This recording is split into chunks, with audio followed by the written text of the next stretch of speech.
नमस्कार। Special news में आप सभी का हार्दिक स्वागत है। कृपया चैनल को लाइक शेयर कमेंट करें। आज बातें होंगी पाकिस्तान के बारे में। पाकिस्तान से इस समय सबसे लेटेस्ट न्यूज़ है कि पाकिस्तानी मूल की अमेरिकी नागरिक आफिया सिद्दीकी, जिन्हें लेडी अलकायदा कहा जाता है, उन्हें अमेरिकी अदालत ने 86 वर्ष की सज़ा दी है। उनके कहानी के बारे में आज चर्चा होगी और विस्तार से चर्चा होगी। दुनिया में कहीं भी आतंकवादी घटनाएं घटती हैं, उसके तार कहीं न कहीं पाकिस्तान से जुड़ते हैं। तो क्या है पाकिस्तान? क्या है पाकिस्तान की आइडियोलॉजी? क्या है पाकिस्तान की सोच? पाकिस्तान का नाम हर आतंकवादी घटनाओं में क्यों आता है? इस बारे में विस्तार से चर्चा होगी। दोस्तों, पाकिस्तान कोई मुल्क नहीं है। पाकिस्तान एक विचारधारा है, एक आइडियोलॉजी है, एक सोच है, एक जिहादी सोच है, एक विषैली सोच है, एक हैवानियत भरी सोच है, जो अपने अतिरिक्त किसी को भी एक्सेप्ट नहीं करता। इस सोच, इस आइडियोलॉजी, इस विचारधारा का नाम है पाकिस्तान। यह कोई मुल्क नहीं है, क्योंकि इस मुल्क का निर्माण ही नफरत की कोख से हुआ है। यह देश, यह मुल्क पूरी दुनिया के लिए खतरा बना हुआ है। कहीं भी दुनिया के किसी भी कोने में आतंकवादी घटनाएं होती हैं तो उसमें कहीं न कहीं पाकिस्तान का नाम जुड़ना स्वाभाविक सा हो जाता है। तो ऐसा क्यों होता है, इस बारे में विस्तार से चर्चा होगी। पाकिस्तान की सुरक्षा नीति बनाई गई है, जिसमें एक कहा गया है कि 100 वर्षों तक हमें भारत से युद्ध नहीं करना है। लेकिन यह पाकिस्तान का इतिहास रहा है कि जब भी पाकिस्तान ने दोस्ती का हाथ बढ़ाया है तो पीठ पीछे वार भी किया है। जितनी बार उसने दोस्ती की बात की है, उतनी बार पीठ में खंजर घोंपा है। यही उसकी वास्तविक चरित्र है। पाकिस्तान पर किसी भी तरह से भरोसा नहीं किया जा सकता, चाहे वो 1948 हो, चाहे 1965 हो, चाहे 1971 हो या फिर कारगिल। हर जगह पाकिस्तान ने धोखे का ही जवाब दिया है भारत को। इसलिए भारत को हमेशा सतर्क रहना चाहिए कि पाकिस्तान की जुबान कुछ और है और करता कुछ और है। तो आइए शुरुआत करते हैं पहले आफिया सिद्दीकी पर। पहले ये माना जाता था कि जो कम पढ़े लिखे हैं, जाहिल हैं, मदरसा छाप हैं, वो आतंकवादी वहीं से निकलते हैं, क्योंकि वो पढ़े लिखे नहीं होते हैं, गरीब होते हैं, इसलिए वो आतंकवादी बन जाते हैं।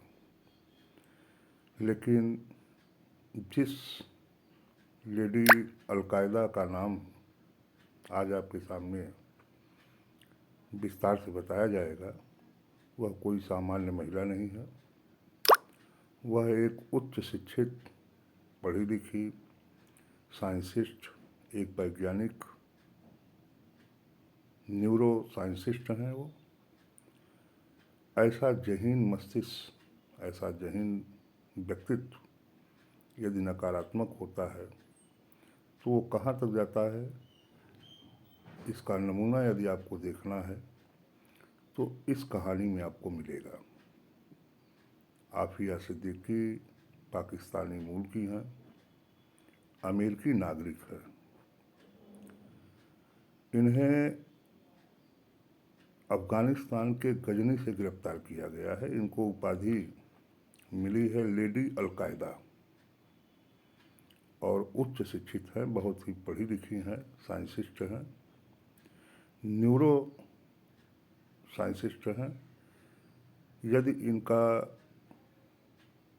जो योग्यता है, जो व्यक्तित्व है, जो प्रतिभा है, यदि कहीं सकारात्मक होता तो शायद ये कहाँ होती, किस जगह पर होती, कितना इनका नाम होता, इंसानियत को क्या क्या दे सकती थी, और एक महान व्यक्तित्व भी हो सकता है। लेकिन जब वही योग्यता, जब वही पावर, जब वही प्रतिभा नकारात्मक रूप से होती है तो लेडी अलकायदा की उपाधि मिलती है। इन्हें 86 वर्ष की सज़ा मिली है अमेरिकी न्यायालय से। इनके कार्यों का, इनके जो भी आतंकवादी क्रियाकलाप हैं उसके मद्देनज़र देखते हुए इतनी लंबी सज़ा मिली है, तो जाहिर है कि इनके जो भी कांड रहे हैं, जो भी आतंकवादी क्रियाकलाप रहे हैं, वो भी काफ़ी गंभीर रहे होंगे, काफ़ी सीरियस रहे होंगे। इस वजह से इन्हें इतनी बड़ी गंभीर सज़ा मिली है। ये माना जाता है कि आतंकवादी वही बनते हैं जो कम पढ़े लिखे होते हैं, जाहिल होते हैं, मदरसों में पढ़े होते हैं, वही आतंकवादी बनते हैं। लेकिन इस घटना से साबित होता है कि इस आइडियोलॉजी ने, इस विचारधारा ने, इस सोच ने इंसान को कितना बड़ा हैवान बना दिया है, इंसानियत का कितना बड़ा दुश्मन बना दिया है, यह इस उदाहरण से स्पष्ट होता है। जैसा कि मैंने आपसे पहले भी कहा है कि यदि दुनिया के किसी कोने में आतंकवादी घटनाएं घटती हैं तो उसके तार कहीं न कहीं से पाकिस्तान से जुड़ते हैं। तो अचानक आफिया सिद्दीकी चर्चा में इसलिए आई क्योंकि इनको छुड़ाने के लिए एक यूके का नागरिक, वह भी पाकिस्तान मूल का, वह अमेरिका टेक्सास पहुंच गया और उसने छुड़ाने के लिए यहूदी धर्म स्थल में 4 लोगों को बंधक बनाया और धमकी दिया कि आफिया सिद्दीकी को छोड़ा जाए। वह चूँकि इंग्लैंड का निवासी है लेकिन मूल पाकिस्तानी है। तमाम तरीके की साजिशों के बाद, तमाम उठापटक के बाद यह खुलासा हुआ कि वह इंग्लैंड का नागरिक है और पाकिस्तान का मूल है, मूल पाकिस्तानी है, इंग्लैंड का निवासी हो गया। लेकिन इतने खुले हुए वातावरण में, इतने फ्रेश माहौल में रहने के बाद भी उसकी जो सोच, उसकी जो आइडियोलॉजी है, जो उसका विचार है, वह नहीं बदला, वह ज्यों का त्यों रहा, उसका मूल नहीं बदला। तो वह छुड़ाने के लिए पहुंच गया। अमेरिकी सुरक्षा बलों ने कार्रवाई की और वह मारा गया। अब सबसे बड़ा प्रश्न ये उठता है कि यह आतंकवादी यहूदी उपासना स्थल को ही क्यों चुना। एक प्रश्न उठता है कि इनको यहूदी उपासना स्थल ही क्यों दिखा, क्यों उसे चुना। तो इसका सामान्य सा अर्थ है, खुलासा भी होता है कि इस्लाम यहूदियों से कितनी नफरत करता है, कितनी घृणा करता है, उन्हें कितना बड़ा दुश्मन मानता है। भारत से उसकी दुश्मनी है, उसे जाहिर भी करता है। 4 युद्ध भी भारत से हुए हैं, फिर भी भारत को पाकिस्तान मान्यता देता है। बिजनेस भी होते हैं, युद्ध भी होते हैं, दूतावास भी खुले हैं।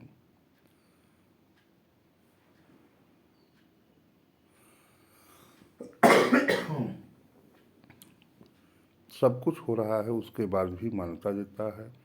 बीच बीच में संबंध सुधरते भी हैं।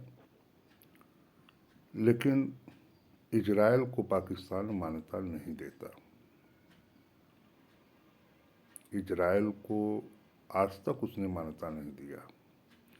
तो यह कितनी गहरी दुश्मनी है पाकिस्तान से और इजराइल से। इसलिए उस आतंकवादी ने यहूदियों के ही उपासना स्थल को चुना। ये घृणा उससे ये काम करवाया। फिलहाल अमेरिकी सुरक्षा बलों ने उस आतंकवादी को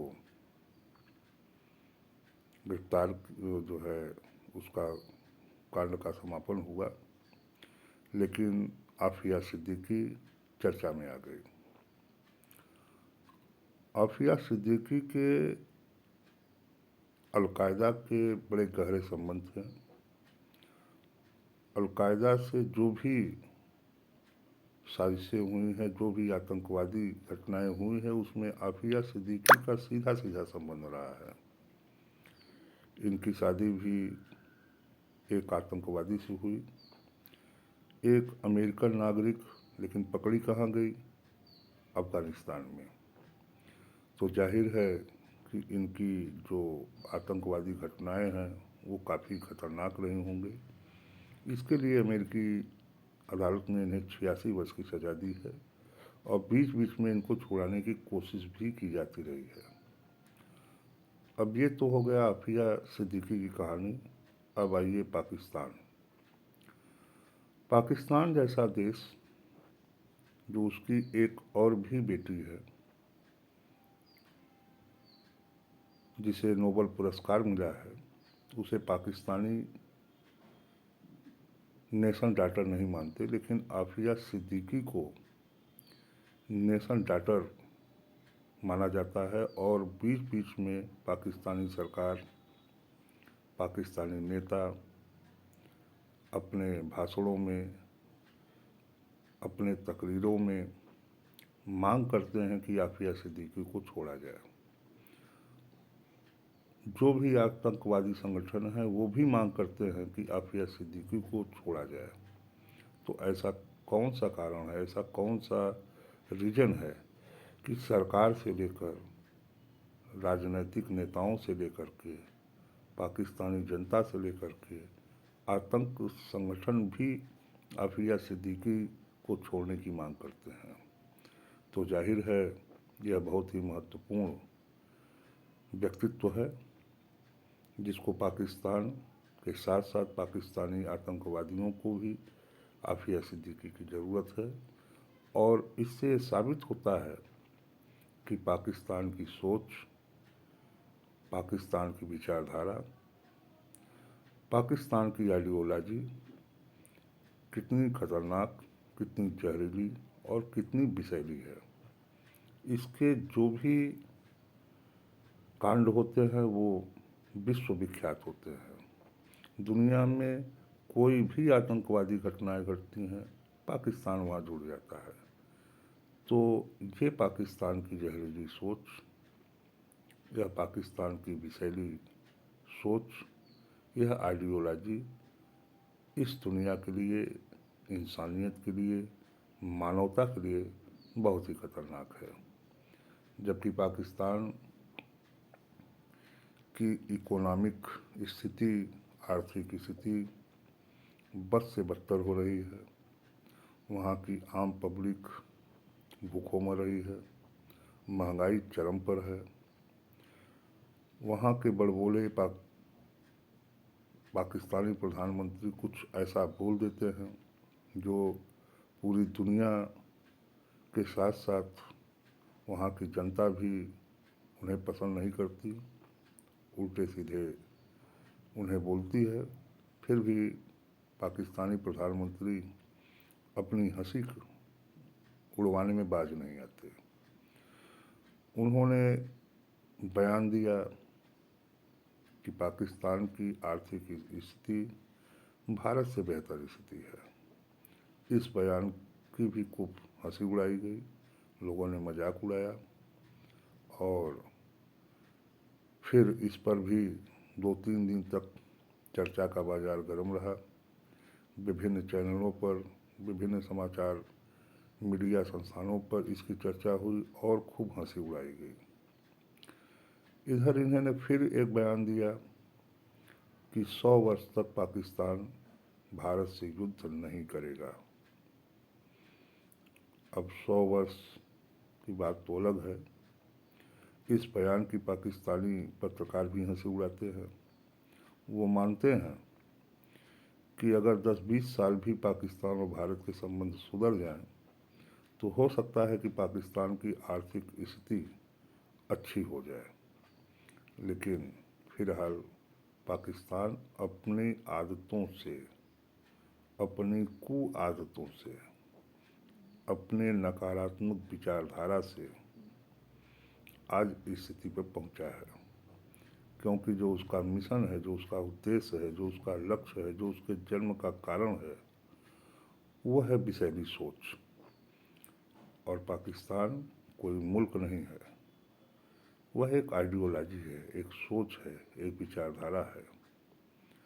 जहाँ तक भारत का प्रश्न है, तो भारत में भी आफिया सिद्दीकी के प्रेमी कम नहीं मिलेंगे, उसके प्रति सहानुभूति रखने वाले कम नहीं मिलेंगे। बीच बीच में यहाँ के भी जो कट्टरवादी तत्व हैं, जो जिहादी तत्व हैं, वो भी इस लेडी अलकायदा से सहानुभूति रखते हैं। उनके भी बयान बीच बीच में आते रहते हैं। जिनकी तालिबानी सोच है, उनके भी बयान आते हैं। तो ऐसा नहीं है कि पाकिस्तान में यही भारत विरोध है, जिहादी तत्व हैं। वो तत्व जिन्हें कब्र मिली हुई है धर्मनिरपेक्षता की, उसकी आड़ में वो भी अपनी विषैली सोच, अपनी अमानवीय विचारधारा, अपनी जिहादी विचारधारा को कभी कभी बीच बीच में उनके भी मन की बात बाहर आ ही जाती है। क्योंकि ये सोच, ये जिहादी सोच ही एकमात्र कारण है जिसकी वजह से पूरी इंसानियत, पूरी मानवता आज खतरे में पड़ी हुई है। तो दोस्तों, पाकिस्तान पूरे दुनिया के लिए खतरा बना हुआ है और ये खतरा लगातार बढ़ता जा रहा है।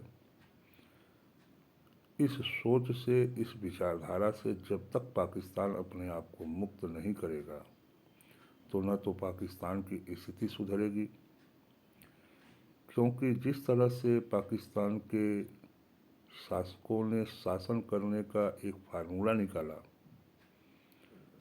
ये तो पाकिस्तान के जन्म के साथ ही शुरू हो गया था, लेकिन जिस तरीके से जियाउल हक के दौर में पाकिस्तान पूरी तरह से कट्टरवादी तत्वों के शिकंजे में आ गया, जिहादी तत्वों के शिकंजे में आ गया, मौलानाओं के शिकंजे में आ गया, तो वहाँ की जो पीढ़ी है, जियाउल हक ने पूरी की पूरी संस्कृति पाकिस्तान की बदल दी और पूरी तरह से कट्टरवादी देश बना दिया।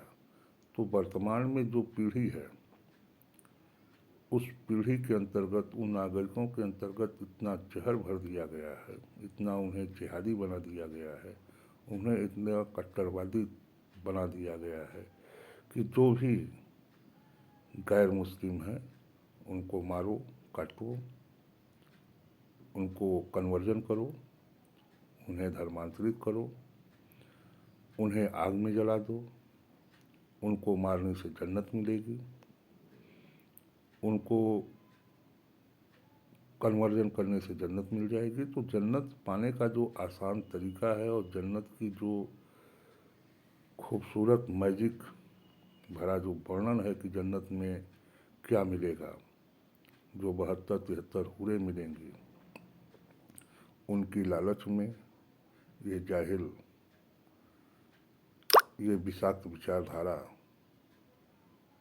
इस विचारधारा के मानने वाले लोग पूरे दुनिया में इंसानियत के लिए खतरा बने हुए हैं और इसको वहाँ पर शासन करने का एक आसान तरीका माना गया कि इसी तरीके से पाकिस्तान जैसे मुल्क पर शासन किया जा सकता है, क्योंकि जनता जितनी ही धर्मांध, जितनी ही कट्टर, तब उसे कुछ चाहिए ही नहीं। सिर्फ उसे मजहब चाहिए, सिर्फ उसे रिलीजन चाहिए। न उसे खाने से मतलब है, न पीने से मतलब है, न जीवन स्तर उठाने से मतलब है। सिर्फ उसे कट्टरता चाहिए, सिर्फ उसे जिहाद चाहिए। अब उस सोच को इतना पक्का कर दिया गया है कि वह सबसे आसान रास्ता है पाकिस्तान पर शासन, पाकिस्तान जैसे देश पर शासन करने का सबसे आसान तरीका यही है कि मुल्क को कट्टरवादी बना दो, मजहबी बना दो। तो जब मुल्क कट्टरवाद से प्रभावित होगा, जिहादी सोच से प्रभावित होगा, तो उन पर शासन करना बहुत आसान हो जाता है। फिर उन्हें आप दोष देते रहिए जिहाद का, मजहब का, और बड़े आराम से शासन करते रहिए। तो ये जो तिकड़ी है पाकिस्तान की, आर्मी, जमींदार तबका और मुल्ला मौलाना, इन तीनों के शिकंजे में पाकिस्तान की जनता फंसी हुई है। उसको उन्होंने एक आसान सा रास्ता बनाया है। तीनों में ने उस पब्लिक की मानसिक स्थिति को ही जकड़ लिया है, और उस जकड़ में पाकिस्तान की जनता, आम नागरिक फंसा हुआ है। उसको जीने मरने सबका एक आसान रास्ता है जिहाद, मजहब। हर जगह मजहब, हर मामले में मजहब। उस मजहब के अतिरिक्त कुछ भी उसे दिखाई नहीं देता। और जन्नत की जो रंगीन गाथाएँ हैं, जो कथाएँ हैं, वो एक ऐसा लालच है, वो एक ऐसा नशा है कि जो यथार्थ में नहीं हो सकता, जिसको आज जो है प्रैक्टिकल रूप से नहीं हो सकता, उसको मैजिक बना दिया गया। उसे एक लालच बना दिया गया कि ये काम करोगे तो ये मिलेगा। तो रियल लाइफ में जो चीज़ नहीं मिल सकती, उसके ये जन्नत का नशा, ये जहन्नम का खौफ, ये नशा, ये लालच, ये लोभ आज पाकिस्तान को जंगल बना दिया है। जंगल राज में परिवर्तित हो गया है, जहाँ इंसानियत नाम की कोई चीज़ नहीं रह गई है। यदि वो गैर मुस्लिम है तो उसे जीने का कोई राइट नहीं है, या तो उसे मुल्क छोड़ना पड़ता है, या फिर उसे कन्वर्जन होना पड़ता है। और इसी से पाकिस्तान जैसा देश चल रहा है। फिलहाल उसका भविष्य क्या होगा, यह तो फिलहाल आने वाला वक्त बताएगा। लेकिन अब भी समय है पाकिस्तान को संभलने की, अपने आप को बदलने की।